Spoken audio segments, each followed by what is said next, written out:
Before it's too late, at 73, things you should never say, do, or go.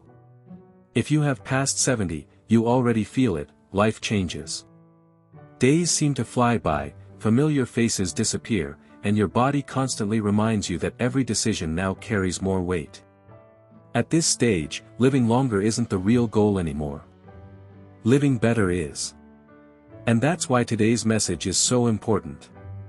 There are 3 things you must stop saying, stop doing, and stop going to, because they quietly drain your health, your joy, and your sense of self-worth. I won't share them in the usual order. I will begin with the one most people overlook, move to one that hits close to home, and end with the most critical of all, the one you need to hear while you still can. First, though listed last, never go where your spirit feels small. At this stage of life, your energy is no longer endless. You can't afford to spend it in environments that make you feel smaller.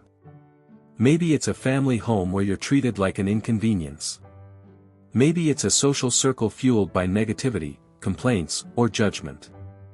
Maybe it's a place you've belonged to for years, yet you leave feeling drained, unseen, and discouraged. When you were younger, you may have tolerated it out of duty, politeness, or habit. But after 70, the price is too steep. Every moment spent in a joyless space is a moment you'll never get back. And time is no longer something you can waste. Where you spend your time shapes your inner world, and your inner world affects your health. Research consistently shows that older adults surrounded by positive, supportive people live longer, heal faster, and stay mentally sharper. So step away from spaces that dull your light, and choose those where you feel respected, welcomed, and alive. Second, never push your body beyond its limits just to keep others comfortable.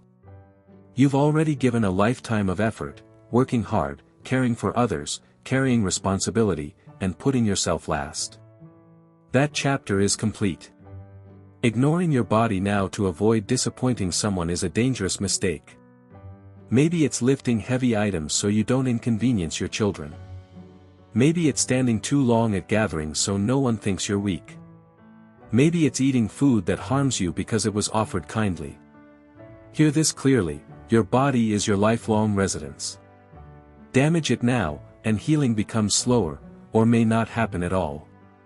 Those who truly care about you will respect your boundaries. Anyone who doesn't has no right to dictate your choices.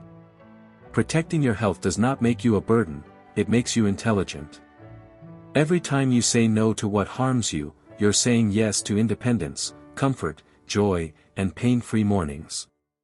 And finally, the most important of all, never speak words that shut the door on your own life.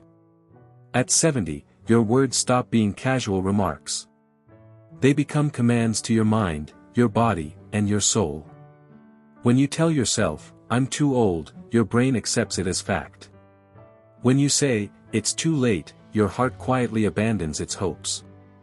When you repeat, "I can't," your body gives up before it even tries. I've met people in their 90s who learned new skills, explored new places, and picked up fresh passions, not because they had extraordinary strength, but because they never convinced themselves they were finished. The most confining prison isn't made of walls. It's built from the language you use against yourself. Instead of locking doors with defeat, unlock them with possibility. Say, "I'm still growing." Say, "I'm open to trying." Say, "There is still good ahead of me." Science supports this truth. Optimism supports heart health, strengthens the immune system, and even extends life. Your words are seeds. Each day, you decide whether you are planting growth or decay. You may notice that these reminders all point to one purpose: protection.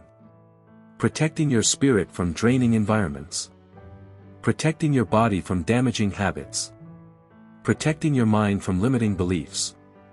Because the reality is this: after 70, every day is a valuable page in the closing chapters of your life.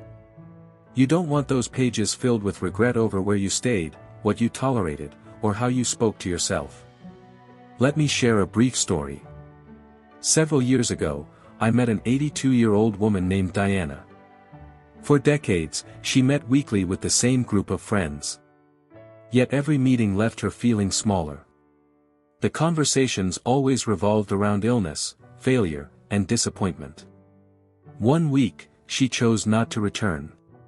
Instead, she enrolled in a beginner's painting class. She hadn't painted since childhood, and on the first day she felt anxious. "I'm too old for this," she murmured. The instructor, a man in his 60s, smiled and said, "No. You're right on time." 3 years later, Diana's artwork was displayed in her local library. She later told me, "I only regret that I didn't make this change sooner." The good news is, you don't need decades to begin again. You only need today. So ask yourself, where will you start? Will you walk away from spaces that shrink your spirit? Will you stop habits that weaken your body? Or will you change the words you speak to yourself? Whatever you choose, choose it now, because time is moving, and your story is still being written.